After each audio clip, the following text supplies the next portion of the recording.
Holidays are always a busy time of year around the Second Harvest Food Bank of South Georgia. However, this year, thanks to Hurricane Helene, things are kicked up into overdrive as they also look to help out those families rebuilding after the storm. 13 of our 26 counties were affected by this storm, and so we have been doing our Kids Cafe program, which is children's meals. We have been doing our mobile pantry program. We've been doing our large pods, which are points of distribution, which are large scale drive-through distributions, and we have been working with our partner agencies as well as the EMAs in most of these communities to put resources on the ground as they're needed.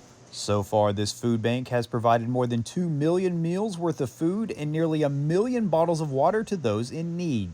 And that's all thanks to an increase in donations, both big and small. We have been seeing help come from locally, and we have been seeing a great response nationwide from food vendors and from retailers and from businesses and individuals and congregations. It's not just food and water that have seen an increase, but also volunteers. Because of that rise in manpower, they are now able to extend their help far and wide. We have been building disaster boxes not only for South Georgia, but also for other Hurricane Helene affected areas. So Florida, South Carolina, North Carolina, Tennessee, for other food banks, other Feeding America food banks. And so the people of South Georgia have been wonderful about coming in and helping us build boxes or showing up at our events and helping us hand out those boxes or other items once they're built.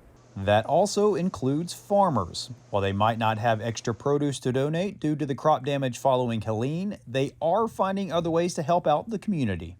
Right now, they've not been able to do much because they've all been so heavily affected. And I know that they want to do more, but they just can't. But we have seen them volunteer. We've seen situations where they've called and said, what can I do? What can my family do to help you get resources out in, say, Clinch County, in Homerville? And so we've been able to use folks as volunteers or as points of contact. Even though this recent surge has been beneficial in helping out those affected in the short term, it's important to remember this is just the start of a long rebuilding process.